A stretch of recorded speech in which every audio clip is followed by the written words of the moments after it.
Bonjour à tous, merci d'être avec nous. Les chefs traditionnels du Bassa-Sandra exhortés à promouvoir la paix et la cohésion. C'est le Premier ministre Patrick Achi qui a livré le message à San Pedro. Sam Conan. Juste après son arrivée à l'aéroport de San Pedro, le Premier ministre Patrick Achi s'est dirigé à la place Saint-Pierre pour y rencontrer les chefs venus de tout le district du Bassa-Sandra. Une rencontre fraternelle qui a débuté par la traditionnelle prise de Koula, signe d'hospitalité en pays primaire. Les chefs traditionnels, venus très nombreux et habillés en tenue d'apparat, savent que le Premier ministre Patrick Achi est porteur de bonnes nouvelles. Il faut dire que c'est un grand jour.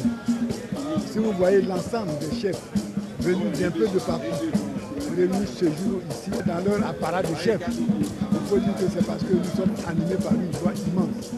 La joie est là, elle est fortement là. Le Premier ministre, après avoir transmis les salutations du chef de l'État, a livré le message de paix du président Alassane Ouattara aux têtes couronnées. Les premières choses qui sont venues remettre en cause le développement fulgurant que le père de la nation avait impulsé dans ce pays, c'est l'instabilité, les troubles sociaux, politico-militaires. C'est le message que j'étais venu vous donner de la part du chef de l'État, un message de remerciement, un message de félicitations, un message d'encouragement pour les efforts que vous faites chaque jour et de vous dire qu'il compte sur vous.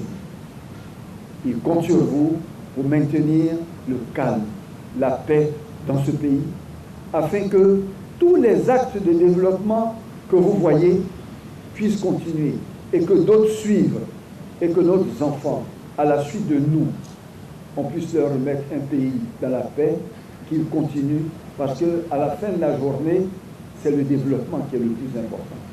Après la cérémonie des prises de Koula et les échanges avec la chefferie traditionnelle, le Premier ministre Patrick Achi est allé lancer les travaux du renforcement de la côtière. Kandia Camara, ministre des Affaires étrangères, de l'intégration africaine et de la diaspora, est en ce moment aux États-Unis pour représenter le chef de l'État Alassane Ouattara à l'Assemblée générale des Nations unies qui se tiendra à New York du 21 au 30 septembre prochain. Kandia Camara voulait hier le sol des USA à la tête d'une forte délégation diplomatique et ministérielle ivoirienne qui a été accueillie à l'aéroport JFK de New York par l'ambassadeur Léon Kakou-Adom, représentant permanent de la Côte d'Ivoire aux Nations unies. L'atelier de mise en réseau des agences de promotion des investissements a pris fin la semaine dernière, présidé par le ministre de la Promotion, de l'Investissement et du Développement du secteur privé. L'atelier visait à soutenir le développement des investissements et la croissance économique d'un espace communautaire. Astou Touré. Les directeurs généraux des représentants des agences de promotion des investissements du Bénin, du Burkina Faso, de la Guinée-Bissau, du Niger et de la Côte d'Ivoire, motivés à soutenir le développement des investissements et la croissance économique dans l'espace UEMOA. L'atelier se penche sur la mise en œuvre des démarches entreprises par l'Union économique et monétaire ouest-africaine UEMOA pour accompagner les agences de promotion des investissements. Nous avons pu aborder un certain nombre de questions. Comment est-ce que ces agences sont créées? Comment est-ce qu'elles fonctionnent? Quelles sont leurs activités pour, n'est-ce pas, assurer l'attrait des investisseurs? Et nous avons pu formuler un plan d'action qui devrait, n'est-ce pas, être exécuté sur 3 années, de 2021 à 2023. Et à partir de là, nous allons demander à ce que la Commission puisse valider ce plan d'action et le projet de texte qui vont être formulés pour que ce réseau se mette en place pour soutenir les investissements dans la sous-région. Emmanuel Esmel Essis, ministre de la Promotion de l'investissement privé, a présidé la clôture de cet atelier.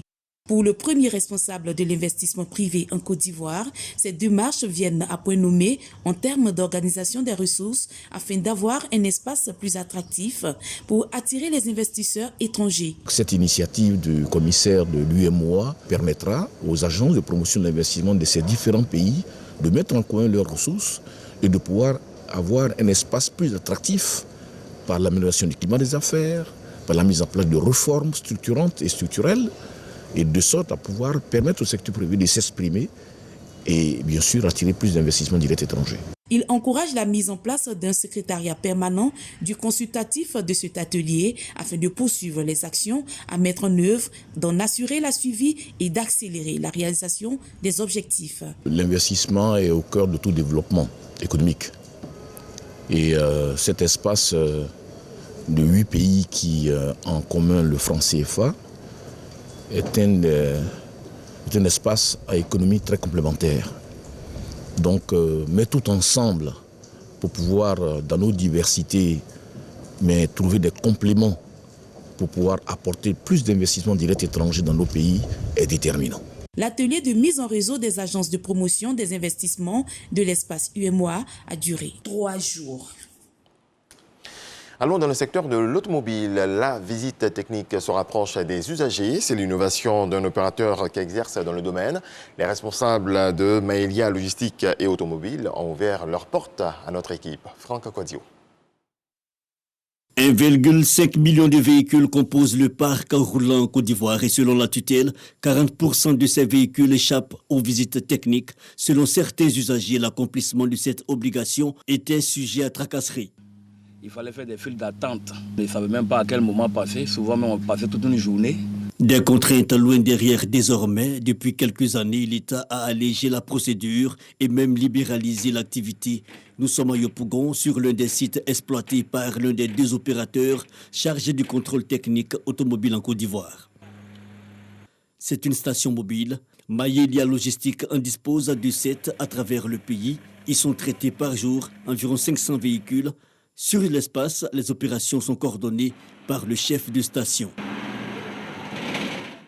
Lorsque nous avons déjà le contrôleur dans le véhicule et on a un autre contrôleur qui est déjà habilité à voir tout ce qui est défaut sous le véhicule. Et moi qui suis le chef des stations, je suis là pour veiller à ça, à ce que ce soit un peu rapide pour qu'on aille un peu vite.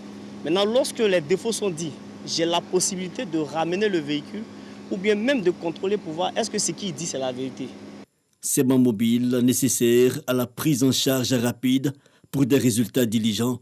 Sous cette bâche, quelques clients attendent. Je suis à 2 pas d'ici.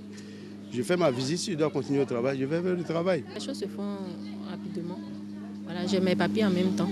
Présent sur l'échiquier du transport routier depuis 2018, l'entreprise dispose aujourd'hui de 6 bacs mobiles et une station fixe. Face à la presse, les responsables, à la faveur d'une visite, réaffirment leurs ambitions.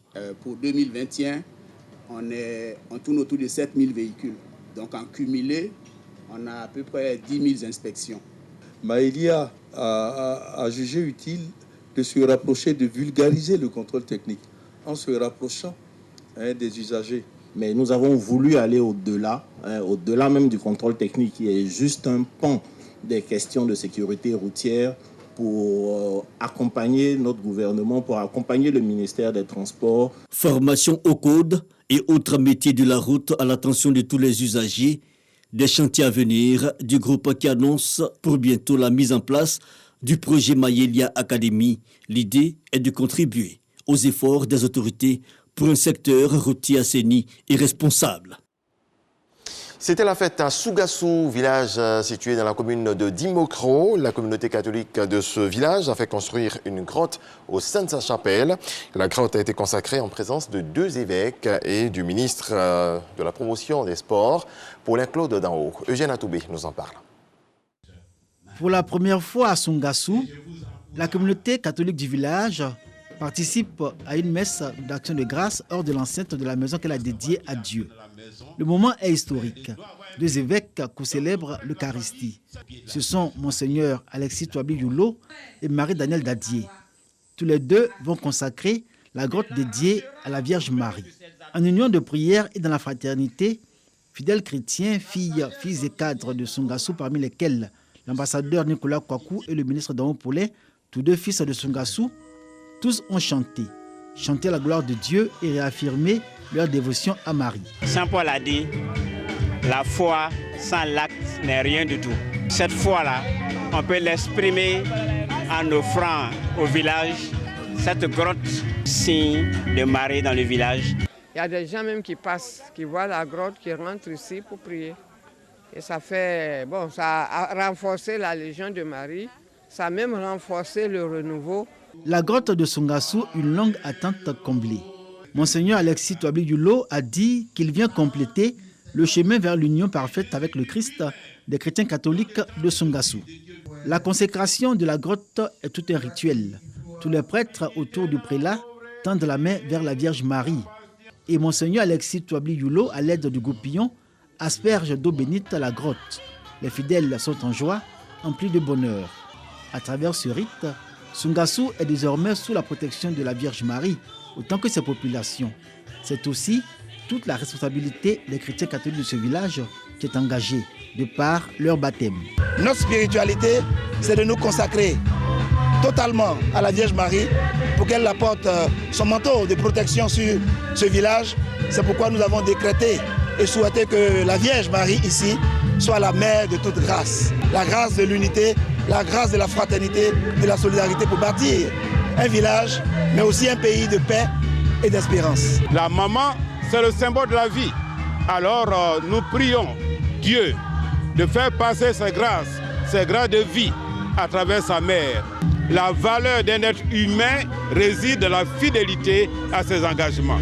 Alors il faut qu'ils soient fidèles aux engagements qu'ils ont pris aujourd'hui. Les fidèles catholiques de Songassou vont prier pour l'érection de leur chapelle en paroisse, en reconnaissance de son activisme dans l'église locale de Dimbokro.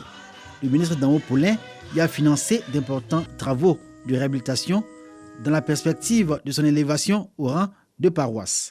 Un argument que les chrétiens catholiques de cette chapelle vont brandir devant leur curé. On passe à l'actualité internationale. Après 3 jours de vote, les premières estimations des législatives en Russie sont tombées hier dimanche soir. Le vote vise à renouveler les 450 mandats de députés de la Douma, la chambre basse du Parlement. Le parti de Poutine a donné vainqueur de ces législatives sans opposition anti-Kremlin. Et puis le groupe État islamique en Afghanistan a revendiqué une série d'attaques menées samedi et dimanche contre les talibans à Jalalabad, la grande ville de l'Est de l'Afghanistan. Voilà, c'est tout pour ce rendez-vous de l'actualité. Merci à toutes et à tous de nous avoir suivis. Paix dans vos foyers.